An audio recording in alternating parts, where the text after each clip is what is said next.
Anyway, many of you have been telling me several interesting things about your own work and the tools you use, the situations you encounter.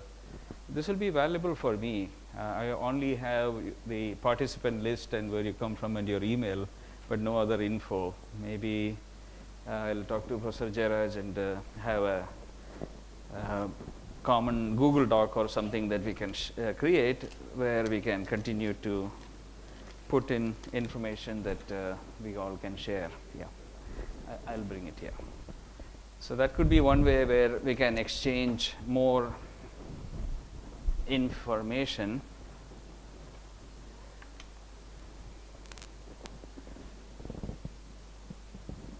Oh, thank you.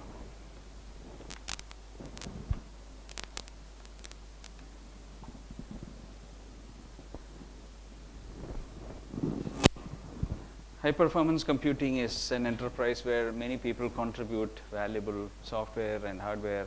It's an international endeavor where several countries like to again share software, hardware, info, tutorials. Government agencies takes HPC education seriously, because in almost all countries' agenda it is important that they train scientists for tomorrow, and scientists need tools, and almost all scientists end up using the latest hardware, software in parallel computing. I'm often funded by research programs at USA, which helps me transition some of this research to practice. So that also is another aspect. I mean, many people do not know how complex the hardware and software they're using is, and end up using it incorrectly. The other situation is that they create hardware and software, and mostly software, and the software doesn't last, meaning after a few version changes of compilers and other support tools, the software stops working, and it's a net loss for the country. So at least in the US, National Science Foundation emphasizes sustaining software. So if you create a piece of software, it has some users, then one can get one more round of funding. Maybe I can start some international collaborative projects. I need to check on that. This is a good opportunity for me to have addressed an international crowd. I'm an Indian, I'm from Calicut, but I'm considered foreign at this point. So for me, it'll be like international collaboration to collaborate back with India. That's good anyway, yeah, between countries. So today there will be some talks this afternoon on parallel computing using GPUs. I just put this up yesterday. Some of these tools have been mentioned. Some of these tools may not be that relevant for you, or if you want, you can check it out. But there is this analyzer for GPU programs that's also available. We may never get a chance to present it in this session, but this is still experimental. But if you have short GPU programs which you are kind of worried about as to data races, then you may be able to use this tool. The nice thing with this tool is that we have configured a server. I hope it's up. The idea is that, where is it? Yeah. So the idea is that there is a cloud service at University of Utah called apt, where you can get an account. And we have hosted some items of software there, including this GPU race checker. So strictly it should be possible for you to upload your GPU kernels out there, get the checking done, and get the results. So things like that are beginning to be done in my group. We had to expand that service. Yeah. So all this is available from this single website I mentioned, which is www.csutah.edu/FV. That's one website. Okay. I will start getting into today's material because we have a fair amount of work to do. We started with MPI programming, but we hardly did justice to the details that lie ahead of us. So let us try to do a thorough job of learning MPI and at least cover some examples. That's my goal. So again, this is the first one is one of the best sites for learning HPC, period. Not just HPC. If you want Python, if you want Perl, many topics. This person is just incredibly good. And he has very clean tutorials, good web pages, downloadable examples. I thanked him. I mean, whenever I see these sites, I say, yeah, hey guy, you have done such a service for the world. Please, thank you and all that. And he acknowledges. So chriswoods.com, yeah. So check it out whenever you have spare time. I can give you a taste of what it contains so that you remember this. That's it. He's a computational scientist in UK. Okay, so his site looks like this. I'm a software engineer doing computational science. And then he has software, publication talks. In his software, he has molecular dynamics, things like that, but that's not it. I think it's in publications, courses, I think. Yeah, so, yeah, there you go. So he has programming molecular modeling courses, molecular visualization, beginning Perl, intermediate Python, QM Monte Carlo, beginning Python, parallel programming with Python, parallel programming with C++, efficient vectorization with C++, beginning C++, software carpentry, parallel programming with OpenMP, parallel programming with MPI. This person is just great. Jupyter Hub, Kubernetes. So if you click on parallel programming with MPI, he walks through beginning MPI, previous up next. So he walks through examples. So it's not very detailed, but it's such a terrific intro to all these topics. If you haven't seen it, start using it and you can get your stuff. Okay. So that's a great resource.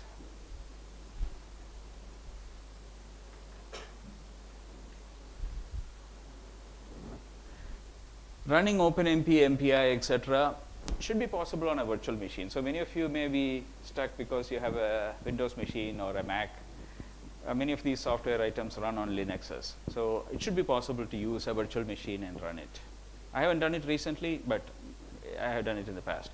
And you can provision the virtual machine to give you multiple cores. Sometimes the guest operating system only gives you one or a few cores. So there are ways to trick it to do it. Whenever you do make, it's a good idea to use make minus J8 or 4 or 16. I should have told you yesterday. It creates multiple jobs. The make command is a dependency saying build this before you build this, much like a graph dependency graph, like a dependency graph we drew, you know. But in that dependency graph, whenever things could be made in parallel, it uses multiple cores. So it just visibly speeds up make. Make is one of the main things we do when we make software projects, compile, build, link, and all that. So just that flag will help you use multi-core. Last class's handout had a sheet where we wanted preliminary feedback. If you like to write one sentence or just some thoughts and tear it and give it to us, that'll be useful. Then I already told you about these two, that we have some tools of interest to you. Okay, so today my goal is to try and see how much of MPI we can discuss, and let us see whether we can all collectively understand many of the MPI commands. And I hope to show that this visualization tool, ISP UI, often helps you trace a program. So if you're, it's not I should give you some caveats. These are university softwares, so it works pretty decently. We have tested it. One problem with ISP or ISPCC is that if you use MPI plus threading, it often gets confused. So ISP is a checker that tries to dynamically execute an MPI program, collect traces, and then whenever it hits a non-determinism point like wildcard receive or MPI, any source receive, it marks that point and then tries to pursue one option under it. Then it restarts the program, tries to trace its way back to the non-determinism point and tries to go the other way. But in the interim, if some thread's scheduling changes its path, it'll be led astray. It won't be able to find its non-determinism point. So these are all called stateless dynamic replay tools. Stateless meaning it doesn't save the state. There's too much state to save. So it tries to depend on the fact that many computations are deterministic. That word is important, deterministic. Deterministic computations are what you want even in the era of parallel computing. What determinism means to a programmer is if you run the same program twice on the same input data, you ideally like the same sequence of instructions to be stepped through. There could be momentary changes in the order of instructions based on local scheduling decisions, but overall it should appear as if you are stepping through the same sequence. And debugging is almost impossible without determinism. Each time somebody steps and finds an error, and then you have to test it out by gradually stepping through. Even if you put a print statement, sometimes the path of a program's execution gets upset. It changes.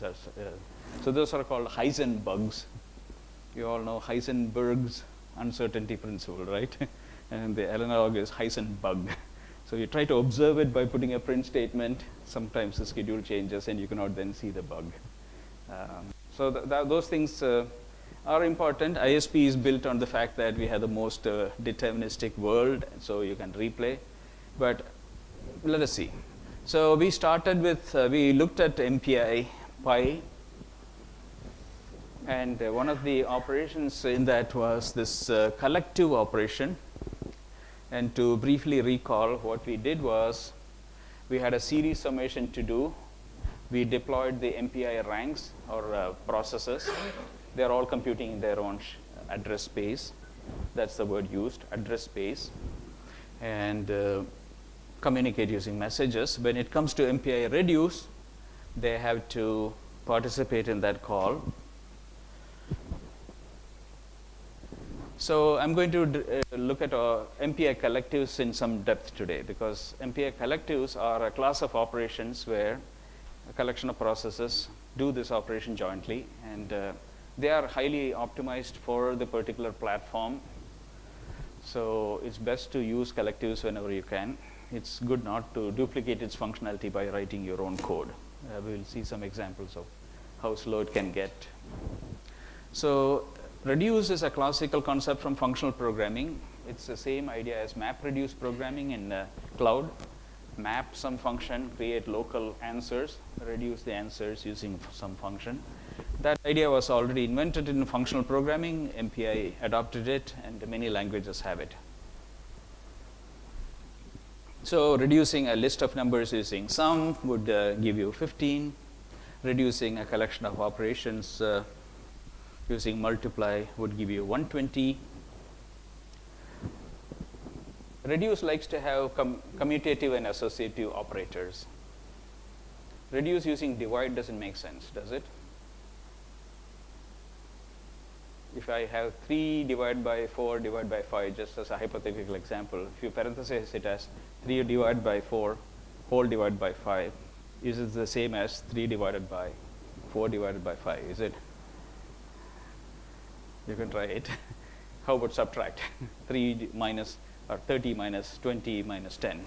If you parenthesize differently, do the answers change? The answer is it does. It's not associative. Divide and subtract are not associative.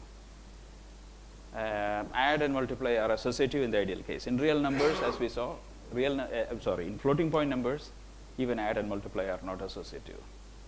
In real number space, they are. That's why reduce of a floating point is okay, but when you have reassociations because of the bracketing change during MPI runtime, because MPI reduce is building you a reduction tree for you. If that tree shape changes, the answers change, but slightly for multiply and add. If the reduction becomes extremely annoying, then you have to use a deterministic version of MPI reduce. Some MPI libraries provide you that, then you have to bind to it, but it's slightly slower. Those scientists are extremely careful to debug a program before shipping it to some critical application. So they do not want even the MPI reduce to alter their thinking or observed results. So they determinize the execution using deterministic MPI reduce. So the call arguments of MPI reduce are, I took this from the tutorials page, okay? So A lot of HPS tutorials exist, so you may want to pursue that in greater detail. These slides are online, mpitutorial.com. So reduce takes an array of input elements, one each from a process, and returns an array of output elements to the root process. The output elements contain the reduced result. The prototype of the MPI reduce function looks like send data, receive data, count, data type, the operation, root, and communicator. So communicator is easy. You can work in this MPI underscore com underscore world. That's the default communicator. But if you want to work in specialized communication spaces, you just use a MPI com create, give it a name. Then you start using that name here. Then all the reductions and whatever else you want to do occurs in that communication space. I think we covered that yesterday. So those are isolated from the MPI com world, which means if there are some reductions in the new communicator and reductions in MPI com world, they don't interfere or they don't synchronize across them. Root is the rank of the originating process.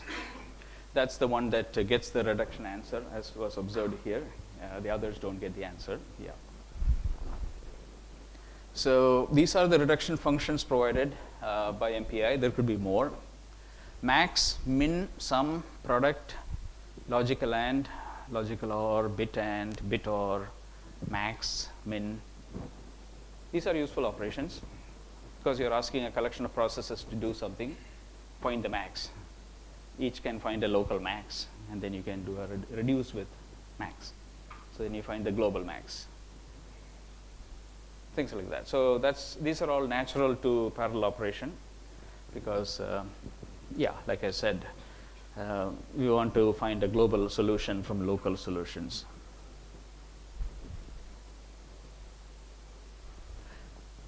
They all look associative to me and commutative also. You can define your own reduction function. That's also possible in MPI. If you don't like any of these, you can write your own function and give it. I forgot the syntax of how to do it. This is the picture of reduce. There are some nice illustrations here. I stole it from there with citations, so it's kind of steal with citations. So 0, 5, I mean, all these numbers exist, and MPI sum gives you 18. But reduction is a versatile operation. This is a great tutorial. It shows how you can have this example also. MPI sum, where the source data types are 2 location variables, and then the MPI sum is applied. It can, I haven't tried these, but you may want to try them. It advertises that capability. So the send data can all be void star, so they can be the aggregates, they can be arrays. They need not be a single, they can be arrays themselves. Then the reduction is applied to these arrays coming in. How many items to expect is given. MPI data type, operation, and root.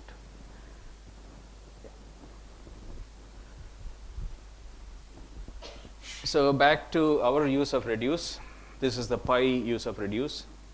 So let us check which arguments are matching which ones. So send, receive, count, data type. Send, receive, count, data type. Send my pi, receive pi, count 1, data type MPI double, operators sum, root rank 0, communicator convert. So those are the arguments. Okay. MPI, the new MPI standard, MPI 4 and so on, are introducing split operations. I haven't used them. I know about them. They are called non-blocking collectives. These are kind of blocking collectives, meaning there's some blockage. Enough processes have to catch up with the collective before most of them can progress. I'm stating it in a very general way. Non-blocking collectives have a window again. You can initiate a collective, do some useful work, and then finish off a collective later. The modern tendency is to always have these split operations, because blocking operations are a net. It's like hitting your brake hard on a car. Nobody likes that. And same way, the computer also doesn't like sudden jerks in its performance. Non-blocking operations are gradual start an operation, let other local actions go in parallel. I'm not ready yet.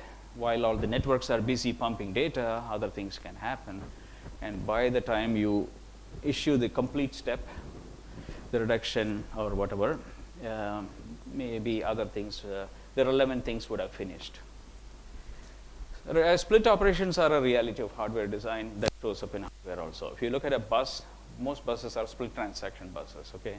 So you see, in olden day multi-cores, the interconnect was called front side bus. These days, they are coherent networks, but even front side buses are found in simpler situations. So you initiate a read, then initiate 10 other reads and writes, then you start getting the read completions or the write completions through the coherence network. So split operations are a reality on hardware, just because that's what makes sense. Out of order, return of answers, all these make sense. So for efficient pipelining of data flows, you need to start and then do some work and then finish later. Okay. All right, so that's it. And all reduce was pointed out again. Thanks for all the great feedback I'm getting. All reduce was pointed out. There will require accessing the reduced results across all the processes. So yesterday when we printed out the pi, it's only the root process that printed out the pi answer. When I made the chatty version of pi to print from every other rank, every other rank produced 0. You can try it out. This one would produce an answer at every site. So in a complementary style of MPI altogether, I mean, this is from a web page where you have to read other things. So send data, receive data, count, data type, auth, communicator, all this is the same, except every rank that participates will get the received data reflecting the results. All the collectives will not be examined. I will look at enough to make complete sense of one example. That's my goal today. All reduce as a nice picture given by the author. So after an MPI sum, all of them get their answers.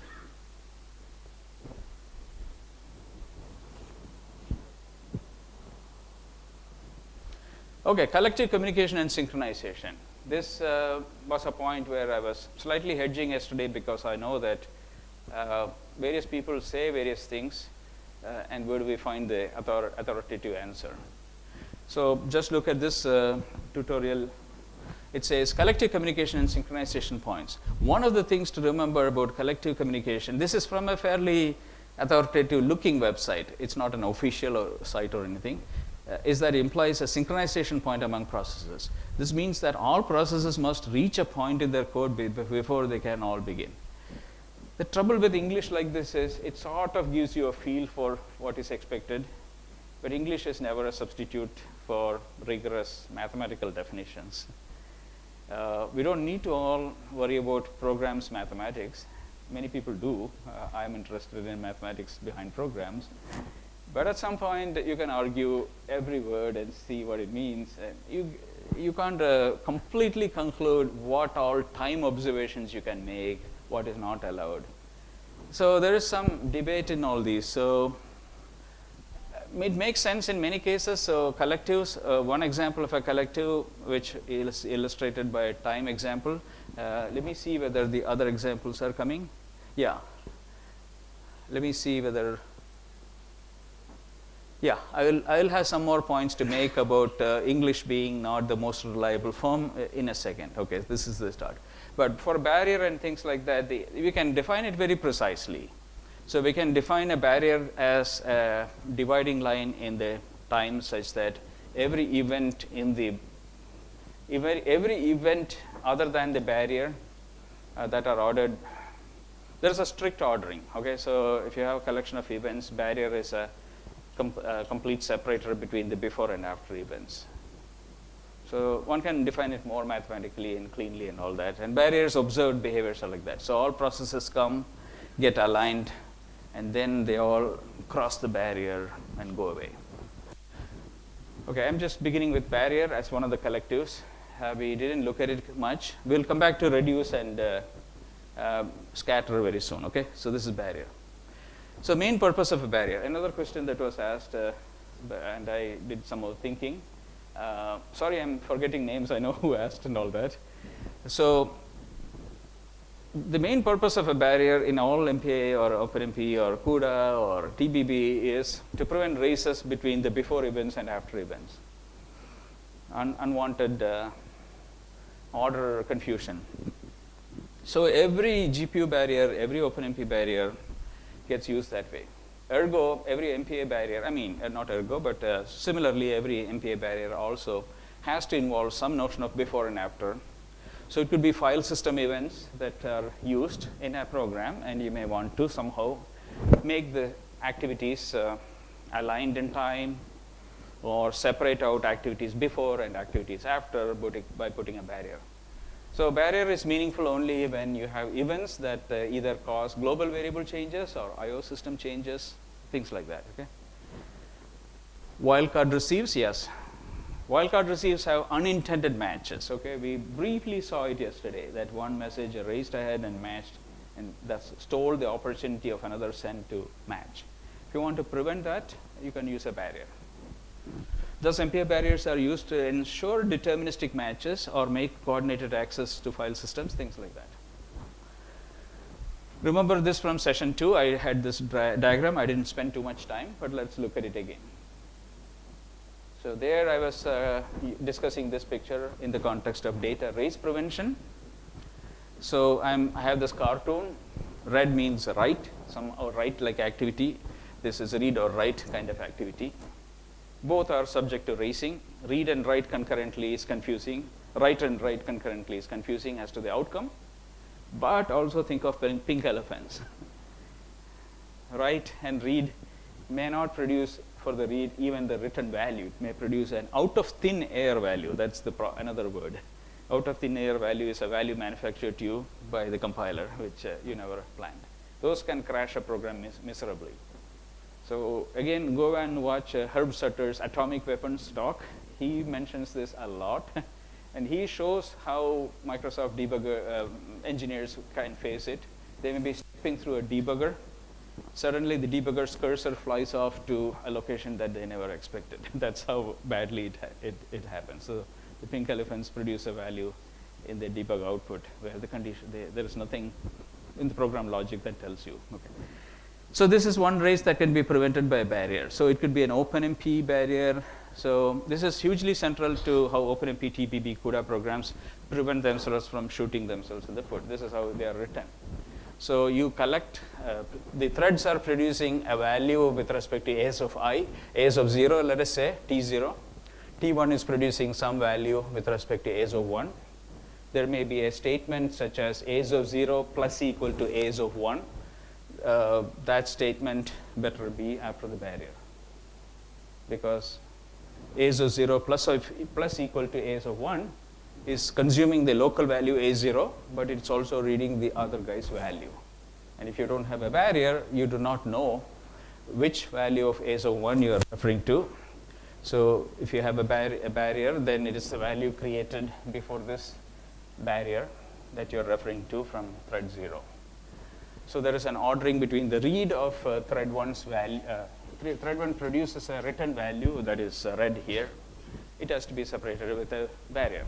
If you remove the barrier, that's a plus first order data race. That's what a data race is. So in GPU programs, you compute a lot of local things. Then the threads want to exchange or communicate through shared memory. Put a sync threads, __ sync threads in GPU. Then you consume the values from the other thread. OpenMP gives you the same effect of barrier. At the end of MPA, OpenMP for loop, parallel for, all those things have a barrier. Those silently guard you from having data races. So that's the sole purpose of barriers. Barriers are widely used in shared memory programming. There is almost never a shared memory in MPI. So in MPI, one can start questioning the role of a barrier.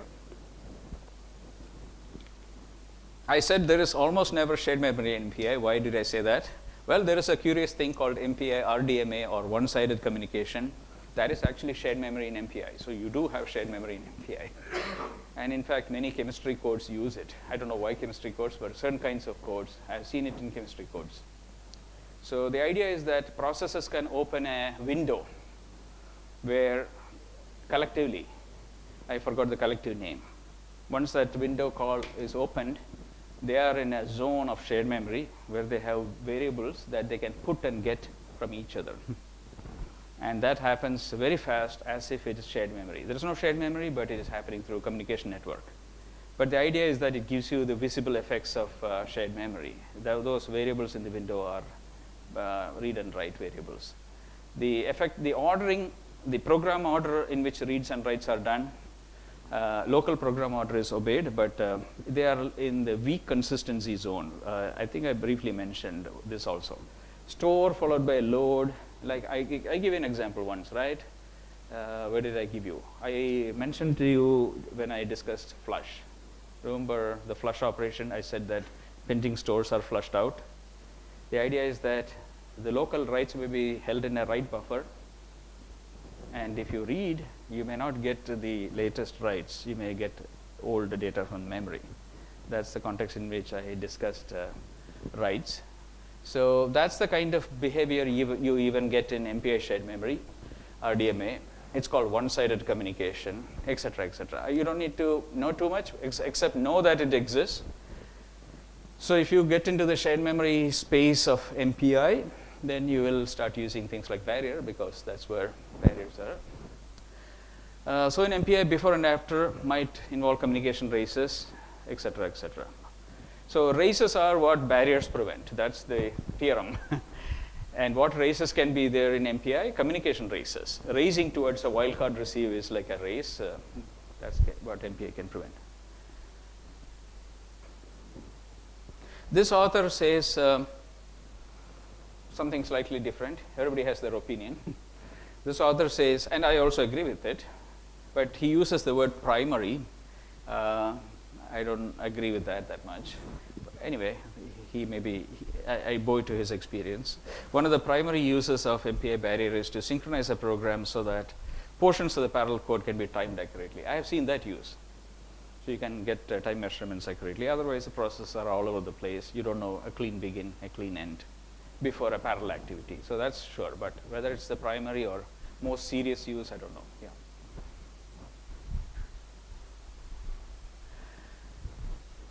One final note, this is again my thing about MPI synchronization. Always remember that every collective call you make is synchronized. Again, I'm doubting what does that mean. In other words, if you can't successfully complete an MPI barrier, then you can't also successfully complete any collective call. MPI barrier has a rigid semantics, meaning all the processes wait before any can proceed. But he's transmitting that semantics to other collective calls. I don't agree with that, and many people in Stack Overflow don't agree with that. You can see that confusion if you go and browse it.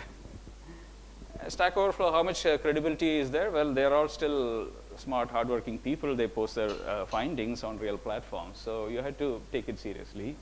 So this person says, oh, MPI standard requires that by the time bcast returns, the contents of the root buffer have been copied. So there are some delicate wording saying that by the time bcast returns for every process, the root process's buffer has been copied out. But you might see the root process computing ahead and making progress before the receiving processes are found to be making progress. That is understandable because the root processor's job is to put out the data into a shared bunch of memory, and so the receivers have to wait for that data to be ingested, whereas the root doesn't have that obligation. And that is confirmed by another person. I can attest that MPI vcast does not block, at least for the root sending process, okay? So there is some latitude in the barrier semantics for the root. The root can charge ahead. That makes sense also. So don't rely on it. That's the best algorithm. Okay, so that's that much for it. So I have quietly discussed what all did I discuss? I discussed barrier, and I discussed reduce. Now we are going to do bcast. So the third collective we are looking at it is broadcast. Then we'll look at two more collectives, scatter and gather. So we would have then covered barrier, bcast, reduce, scatter, gather. Then we can examine some programs that use these. Okay, that's our plan. So bcast has this pictorial description. The data, count, data type, route, communicator. The idea is to broadcast.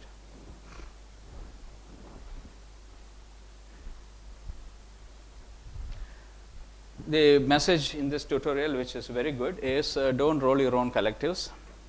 So some people write a broadcast by having a binary tree of broadcast. I broadcasted 2, they broadcasted 2, like that. And then they timed it to an actual MPI bcast, and at higher scales, MPI bcast wins out. So this is the purpose. So all the MPI library vendors look at the hardware, look at every possible opportunity to shave off time and write their own most efficient collectives. Do you all know about AND gates, Boolean AND gates? AND, NAND, NOR, NOT, and all that? In IBM Blue Gene, MPI barrier was implemented across 64,000 processors by a 64,000 input AND gate. Just like that. Of course, they built a tree of AND gates. So they had the world's fastest barrier, which evaluated in a microsecond or less, just because those, I guess, barriers were fashionable. So they had a hardware network for barriers. So like that, there could be other hardware mechanisms or special communication channels that get used in collective implementation. The implementation of MPI collectives themselves forms papers. They are very, very large distributed algorithms that had to run fast. So they have extremely careful use of buffers and things like that. They're very complex and very carefully done. Okay, that much on that. Introduction to MPI scatter. Scatter is another operation which is kind of like a reverse. It's a slight difference between broadcast. It's similar to bcast. So very nice tutorial. It gives you pictures. Okay, you don't need to read. So MPI bcast versus MPI scatter in one picture. Scatter has the ability to chunk up the data based on the number of destinations, evenly subdivide. The corner cases, I don't know. You have to look at the standard. What if the originating data size is not evenly divisible by the number of receivers? Not sure how it is handled off my memory. You have to check. It's possible that the last process will get a partial. It's like a module, the remainder in a modulus. That's my quickest guess as to what it might do, but you have to check. So scatter has void send data, send count, send data type, receive data, receive count, receive data type, route, and communicator. So the same idea that the send data is bigger. Send count will divide up the send data, thus determining the receive data size and the receive data type. That's a general idea. We'll look at an actual example in a second, so don't worry about the real details. Let us at least observe the pictures. That's all we can do. And then we'll look at some examples. Scatter. This looks like a big scary function, all those from tutorials, but it explains exactly what each parameter does. The first parameter, send data, is an array of data that resides in the root process. The second and third parameters, send count and send data type, dictate how many elements of a specific MPI data type will be sent to each process. So for example, if the send count is 1 and the send data type is MPI int, then process 0 gets the first integer, the process 1 gets the second integer, and so on. If the send count is 2, the process 0 gets 2 integers, the process 1 gets 3 integers. That's some examples. So n count is often equal to the number of elements in the array divided by the number of processes, etc. Gather is the mirror opposite, where all the processes have some partial data. You can gather it into a bigger aggregate. This routine is useful for many algorithms such as parallel sorting and searching. Below is a simple illustration of this algorithm.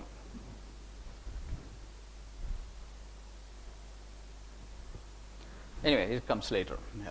Gather has this picture. Each process has partial chunks of data, and then after gather, the root process, which offers the received data type, gets this. There is also an all gather. In all gather, all the ranks get the entire aggregate after the aggregation is done.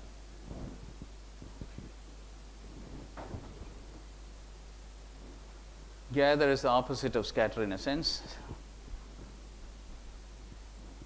Okay, so this problem is nicely solved. Let us try to understand it. It may be interesting to understand how it gets used. So suppose we want to generate a random array of numbers in the root process. Then scatter the number to all the processes, giving each process an equal amount of numbers. Each process computes the average of their subset of numbers, then gathers the averages, the root gathers all the averages. The root can then produce the full average. So that's a simple illustration of how scatter and gather might help. So the code structure fits into one slide, so let us look at it. It's all from that tutorial. Yeah. So world rank equal to 0, so it is a root process. They call it by various variable names. It is just the MPI underscore my rank variable. So rand nums equal to create rand nums elements per proc times world size. So kind of readable code. So randoms is the big aggregate. Create a buffer that will hold a subset of the random numbers. So malloc elements per process. So sub random numbers are subsets of random numbers that mallocs to size of elements per process. Then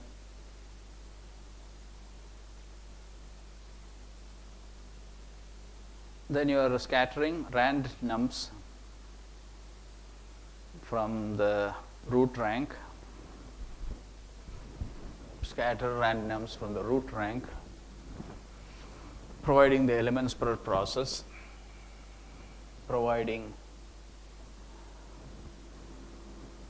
subsets of the random numbers for the receiving processes. So all are executing this line of code. The others will get, including the root, everybody will get the subsets. It's not that the root is paired or anything. The root is also is a receiving party.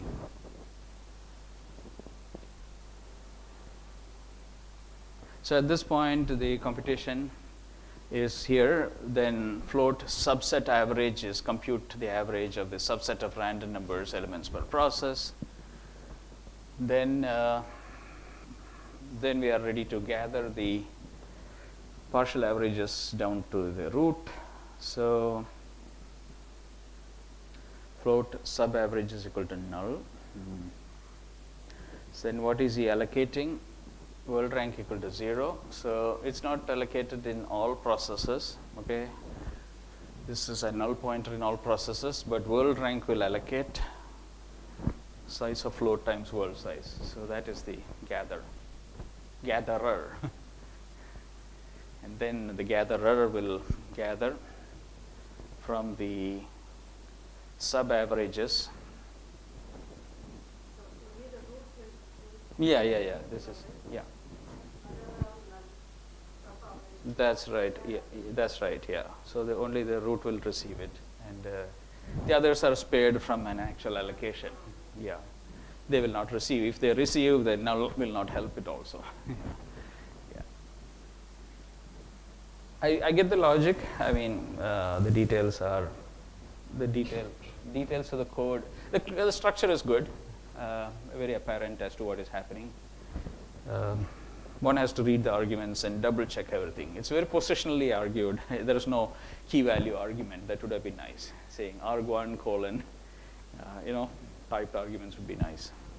Sub average, yeah. 1. This is the count, right? A float, sub average is a float.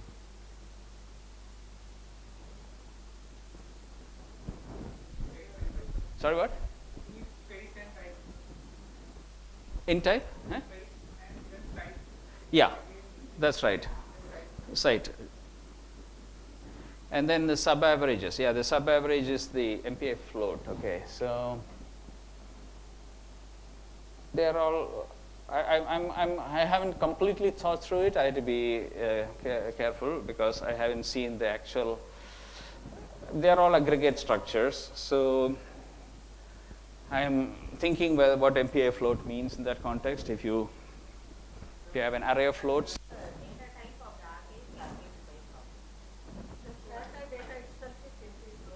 Yeah.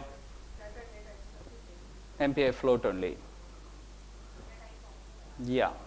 But that's right. Elements per process seems to suggest that it could be multiple floats, is it? So is it a float pointer that is allowed? Hmm?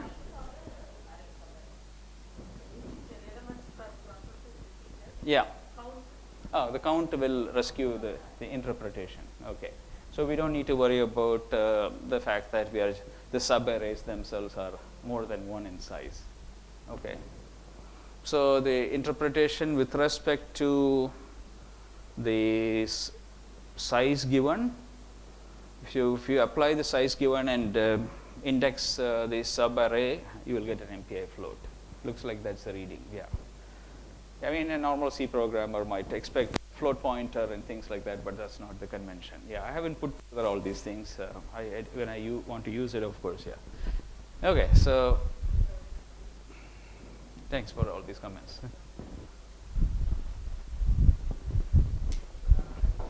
Go ahead. Sorry? Mm-hmm. Mm-hmm. Yeah, I think that's possible. Yeah. Yeah, absolutely. I mean, the scatter and gather seem to have a very general prototype. Scatter, send data,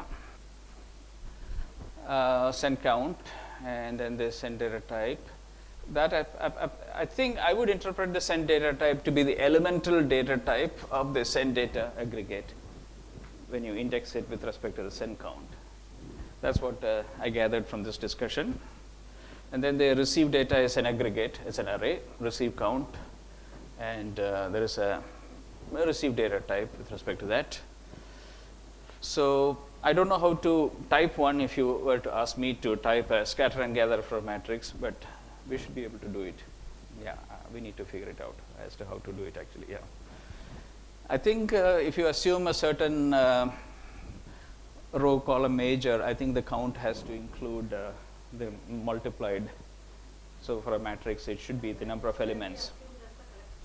Yeah, that's what it is. So I would think this all goes with the row major interpretation, in which case you have to take the number of elements, and if you give that as the count, it is possible. I haven't used, but we can look at it. Okay? Yeah.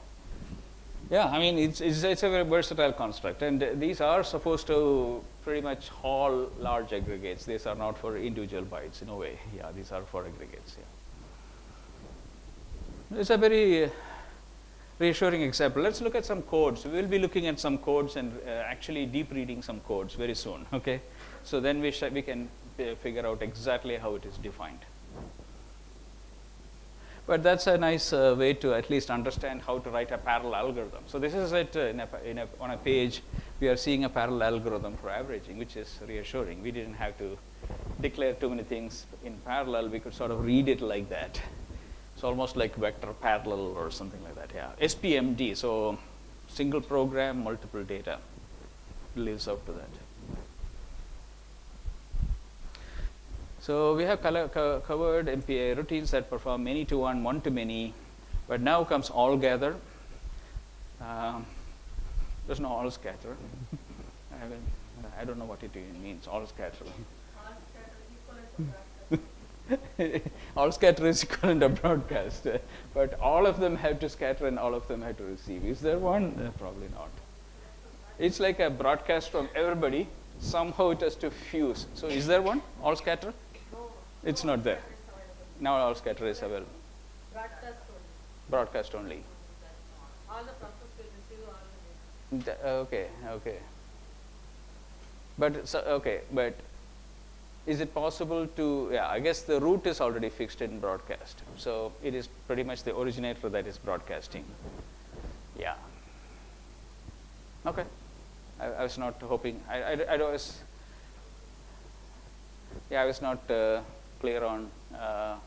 So if I define as scatter, that can be made to. Yeah. Anyway, this is the all gather picture,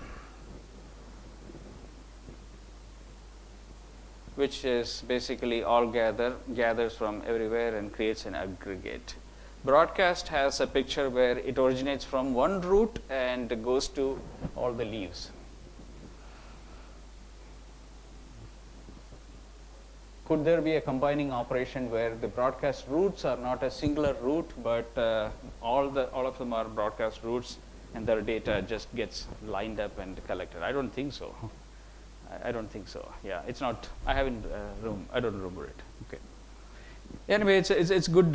I like this in an instant glance. It tells you what the constructs are, and the use of these constructs in real programs requires a lot of planning. All right. So what is this?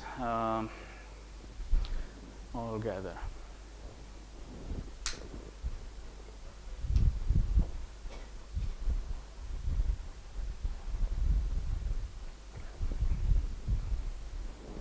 Yeah, this is showing a snippet of code from the middle of the tutorial where the sub-averages have been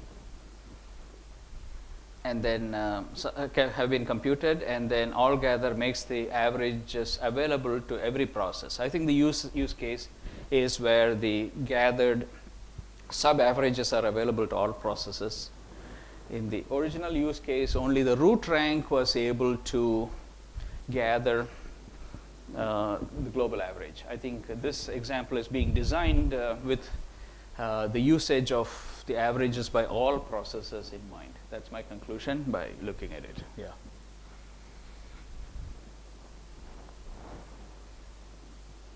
Okay, let's try to actually go through this parallel algorithm and see the code and see the ISP view so that we can sort of at least put together as a exercise how this parallel algorithm can be realized and visually confirmed to be working. So this is one of the several examples discussed in Pacheco's book. It's straight out of the Pacheco's book. I should have put the title. So this is odd-even sort, where we are going through odd-even interchange phases, where we are going to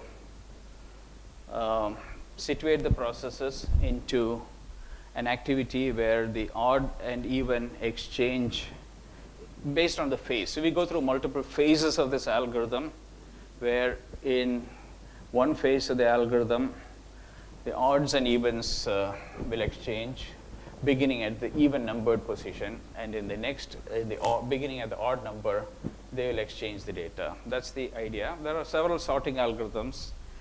One of the algorithms that simulates bubble sort in a parallel context is this odd-even sort. That's the closest analog of bubble sort done parallel. So let us see how pictorially the algorithm works. So the presumption is that we are going to have a global array logically, but the global array in a logical sense is not available for any process. They only have partials of the global array. At the end of the algorithm, we should have a global sort, but then contained in all the processes. That's the ending objective. The way the algorithm works is by doing this in phases. So initially in this phase, they are going to exchange. The odds and evens are going to exchange, but they keep what is relevant. So here the idea would be to keep the lower numbered elements with respect to what is received. And so you can see that it initially had 9, 11, 15, 16, but into this process will pour in 3, 7, 8, 14. And this process prefers to store up all the lower numbers. 9 happens to be one of them, but 11, 15, and 16 are trumped by 3, 7, 8. That is held here. That's the exchange. The exchange operation is this guy will receive that guy. The process 0 will get 1's data, 1 will get 0's data. 0 keeps the lowers in sorted order. 1 will keep the highers in sorted order. So the process 1 had 11, 3, 7, 8, and 14 to begin with. It retains 14, but it is going to get 11, 15, and 16 from here. Since these are partial sorts with respect to the received data, we can insert it in sorted order. So after the local sort, these are locally sorted. And now basically we are doing a merge of these data items. So 3, 7, 8, 9 is being constructed with respect to, like I said. So 3, 7, 8, 9 is the lowest of this subarray and this subarray in sorted order. 11, 14, 15, 16 is the lowest of these two, highest of these two in sorted order. So that's the odd-even exchange. Similarly, in that phase, these two processes are also exchanging and keeping the lower, keeping the higher. Now, at this point, there is the odd-numbered indices will exchange with respect to the next higher index. So the exchange activities are 0 will participate in an exchange with 1, 2 will exchange with 3 in this phase. The next phase, 1 will exchange with 2, 3 will exchange with 4. So the sense in which these algorithms are designed by people who think of the problem at a high level. The design of the algorithms and the complexity is not being discussed. The algorithm in pictures is exactly what is being discussed, and we had to now translate that design into code after we are done. So let us see. So 3, 7. So here 11, 14, 15, 16 are preferred by this guy. 1, 2, 4, 5 is preferred. There is no participation from these. There is no right neighbor there. Now 1, 2, 3, 4, 5, 7, 8, 9. Again, after this odd-even exchange, gets into this sort. So there is a certain number of phases that we have to execute before the sorting is finished. And I think it is for an n element, for n groups, it is, I think, n by 2 phases, something like that. Yeah, it's like, it's not R equal to number of processes. Okay. Yeah, I mean, this doesn't have the n square of the bubble sort, but it has n, and then the processor, it allocates O of n, I think, with respect to the number of processes. I think it's O n with parallel. With parallelism, we get O n, which is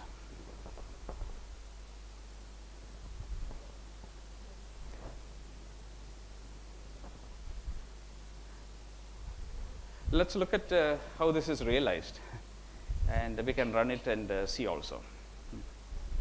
Yeah? There is only one process, then you get in the best way. Yeah, of course, yeah. Yeah, if there's one process, we'll get it in the first one. Yeah. Hmm?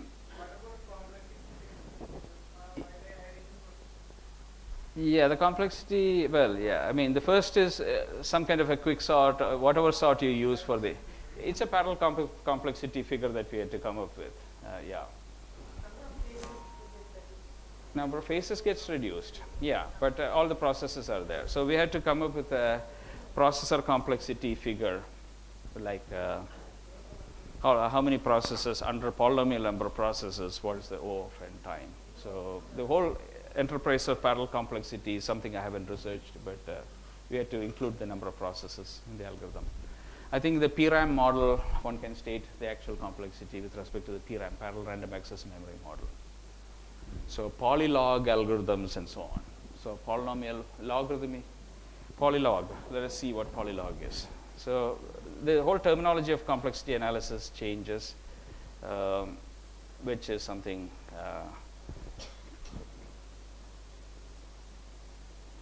there are log P models, there are log.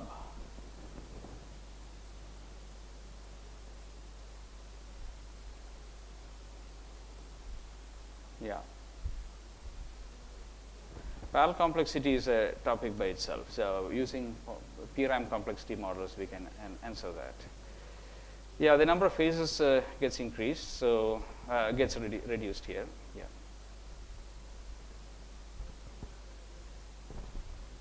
Which are the parallel complexity models? I guess there are log P models and various others. I haven't researched log P complexity. Log P is log and P, RAM and complexity models. It's a topic by itself. So one has to come up with an idealized machine model called parallel random access memory, and there are different models there: concurrent read, concurrent write models, concurrent read exclusive write models, where you have to assume that you have a certain number of processors which can talk to the memory, and in each step of the algorithm you can do parallel writes and reads. With respect to the parallel random access memory model, we can publish a time complexity figure, but then that factors in the number of processors also into it. So the whole thinking changes in terms of what parallel random access complexity means and things like that. The whole topic area is something that, again, I have fully not researched, but I know of certain complexity results in it. One is the P-complete class. P-completeness is one where you have, much like NP-completeness is an area where you can actually take non-deterministic polynomial time Turing machines and exhibit polynomial reductions. Here you can actually take polynomial algorithms and exhibit logarithmic reductions. So under the complexity model based on Boolean circuits, they are able to analyze depth first search and breadth first search as to whether it is in a class NC or a class P complete. Depth first search is inherently hard to parallelize. That's the conclusion. It is P complete. That's a bad word. Much like NP complete is bad, P complete is bad. Breadth first search is easy to parallelize. It has a logarithmic depth complexity. So I'm not going to digress into that. I didn't come prepared to discuss it. But the discussion goes in a different light, which measures, which includes processors and time. Okay, but let's look at the program and at least try to see, given a parallel algorithm, whether we can realize it and pretty much understand what the realization of the algorithm looks like. That's the goal I was shooting for. Okay. So let's actually look at an animation of this program using our friend ISP, and also see it line by line as to whether this activity is indeed being realized. So I do have the picture in front of me, and we are actually going to read this fairly closely with respect to the lines.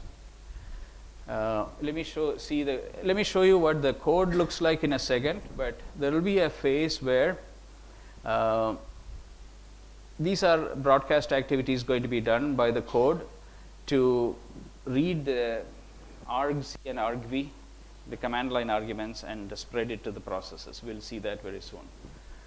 Then we will have a phase in which all processes Yeah, we'll have to read the code and see.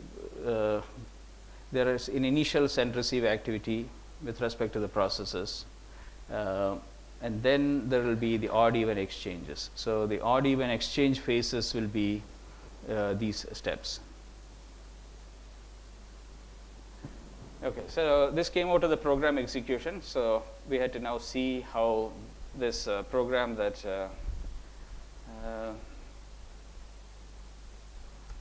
it's a very well written code. You can read it pretty much end to end. So if we do that, we'll be right at the tea time. Let's do that. I went through this fairly carefully, and I really like the coding style of Pachiko here. Yeah. Okay, so let's begin reading, and keep me honest. Make sure that I don't stumble on any steps, but I will walk through it minutely. Okay. All right. So his style of coding is pretty interesting. He starts with standard IO, standard lib, and string, and he includes the header MPI.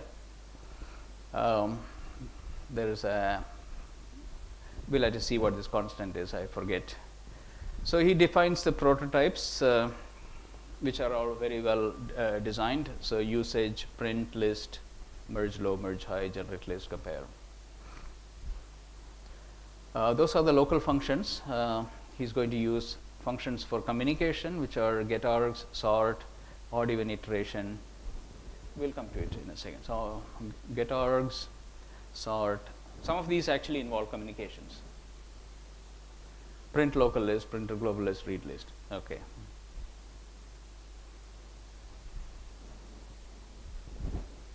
Okay, main. Main is pretty much run by all ranks. So imagine MPI having been booted with P processes. Our processes are attacking main. They are all considering these to be their local variables. They are all doing MPI init, com size, com rank. So then by now everybody knows what is its rank and how many peers they have, how many other processes there are in the communication universe. So by now they know that. They discovered that. Then all processes are going to do a getargs call. Let's see what that is.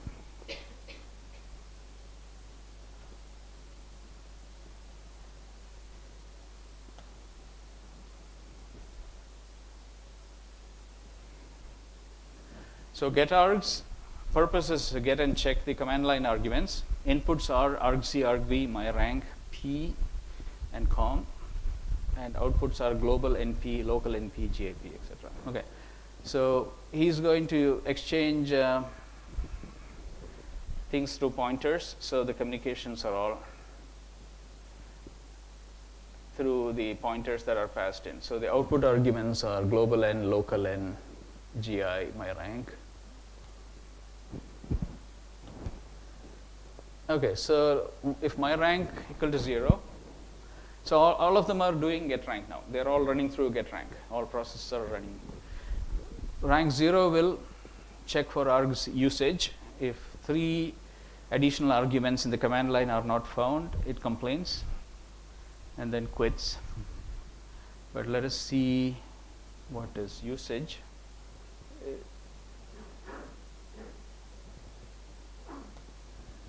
Usage is just complaining and flushing it out.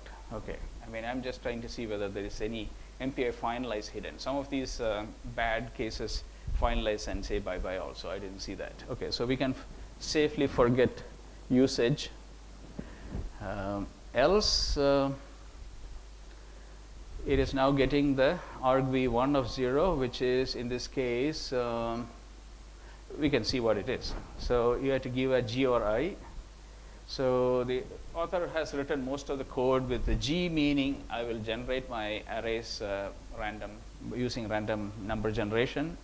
Otherwise, I'll input it from a file or input. So it's getting that, and then it's not the letter G. It complains again, bad arguments, and it's ready to quit. Otherwise, it is now going to the next argument, and it is seeing whether the global size of the array is evenly divisible by the number of processes. He wants that. Otherwise, it's not defined.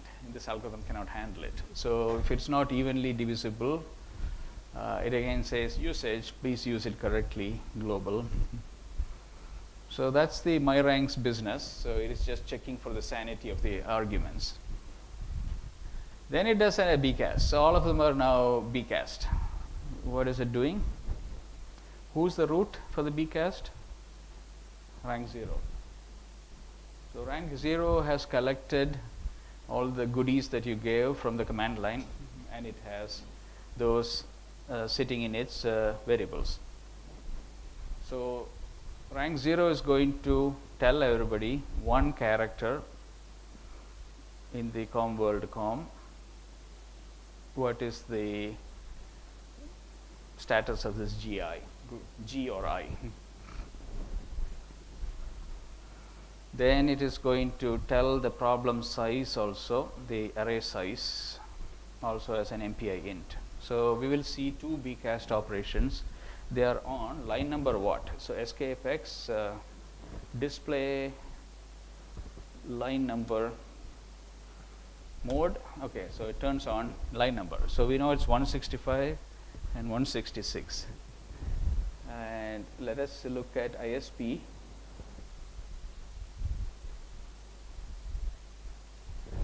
That's 165 and that's 166. So you can pretty much trace. The idea is if you have a program that sort of works, just trace it, have a visual, and you can step through it. Okay, so that's confirmed. So all of them are doing that line. You see, 165, 166. So this is the SPMD. They're all doing that.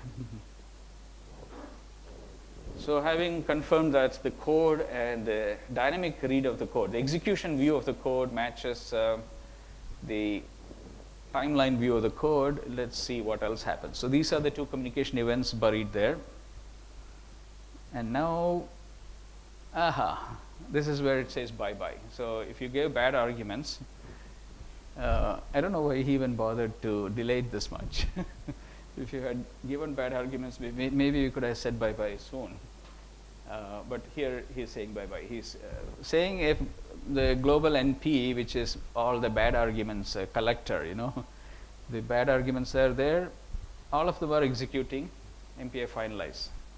That's the only legal way to exit an MPI program. Don't just come out with a return 0 or something. It looks bad and the debuggers have a problem, ISP has a problem. So MPI finalize frees up all the MPI resources, makes a clean exit back to the whoever launched the MPI. You need to do that. So they seem to be collectively doing MPI finalize, which is good. Don't even do, if I am rank 0, MPI finalize. That doesn't make sense even. Okay. Otherwise, what does it do? Otherwise, it's prepared to compute the local array sizes, which are divided. We had checked it's evenly divisible. Then these are debug statements. We don't need that. Okay, so we read through getargs, which again was already interesting because getargs has buried in it argument checking, broadcasting the input parameters, and finalize if there is error. Three things are already covered there. Then, having come here, every process now knows what are the number of other processes, what's the local array size, whether to expect data from the random number internally generated, or whether the data is externally read from a file. So they are all prepared to allocate their own local buffers. So every process is allocating local size of int. Okay. So in parallel, they are all allocating data. So what you will see is that, okay, let's see that in a second. So now all of them know that G is the flag. Then they're all going to generate a list that is to be sorted. Otherwise, it's a read the list from a file or something. So let us trace the generate list function. I mean, I find in my own personal life, even though I teach and do research and have students, I learn it only when I read the code. So it's always healthy for me to deep read a code. I enjoy that even now. Try to hack. I hack a lot of Python, but I don't hack that much C. At one point, I used to hack OCaml a lot. It's a functional programming language, but all these languages come and go in your life. Okay, so generate list. What does it do? I think that's the only way to learn parallel programming also. You all agree, right? I mean, you have to code and burn your fingers. Okay, so generate list, int local array, int local n. So local array, local n, my rank. So they're all generating. It's seeding the, that's interesting. See that? I think that's S random. Seeding, is it? Is it random number seed? S random? Could be. It's seeding it with my rank plus 1. I don't know why, but it seems to be doing that. Then for I equal to 0 to local n I plus plus, then random or max. Okay, so it is generating. So all the arrays to be sorted is being generated locally as using random number. There's no global business there. Okay.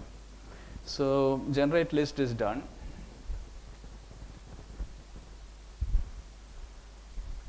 Okay, so now we are here. Then all we do is say sort. And then we are almost done. Print global. So that's a very nice code. It's top level readable. Sort. So let's see what sort does. And then there is a finalize for the normal finalize. Sort. That's where everything is.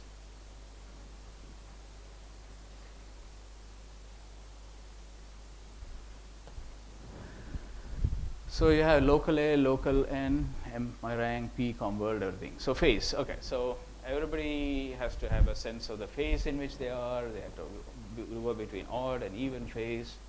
And then if it's odd phase, you know who's my neighbor. If the even phase, who's my neighbor. They keep dancing around. So what do they do first? Temp, merge, temp storage. So they malloc. Temp int and B, local N, size of, okay. Yeah, I guess this is the place at which they are allocating their local arrays. Local size is known, B and C. They'll be used for swaps and so on. You see, we are doing a merge of two arrays. Okay, you have an local array. You will receive an incoming array from your odd neighbor or even neighbor.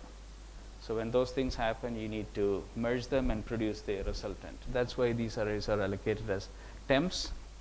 Find partners. Okay, so now we are in an odd even partner finding phase. If my rank %2 equal to 0, not equal to 0, this is the odd phase. This is the even phase. So sort. Okay, I shouldn't get ahead of myself. I want to see where the odd even iteration is. So that's not there yet. I just want to make sure. Sort. Yeah, this is just a top level call to sort. That's fine. So this is not there yet. How much time do you have before tea? I want to finish this properly. Huh?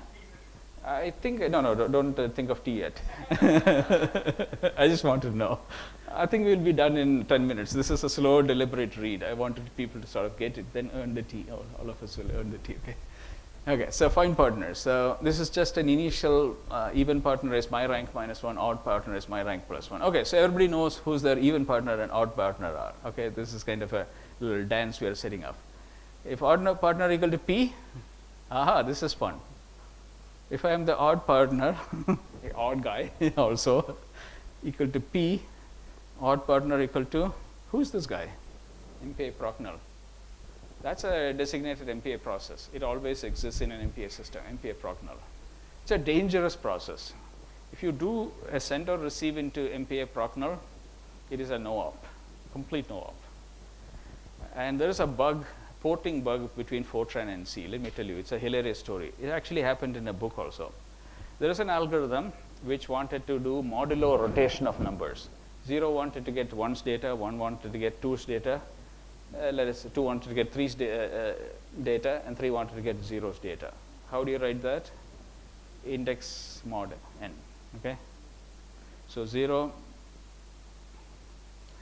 So the algorithm actually involved index -1 mod 4 in this code. So think of index -1 mod 4. 4 minus 1 mod 4 is 3. 3 minus 1 mod 4 is 2. 2 minus 1 mod 4 is 1. Then okay. 1 minus 1 mod 0. 1 minus 1 mod 4 is 0. Then you have 0 minus 1 mod 4. What's the answer? 0 minus 1 is minus 1. So we have minus 1 mod 4. What is minus 1 mod 4? Are you a C programmer or are you a Fortran programmer? Minus 1 mod 4 in Fortran is 3.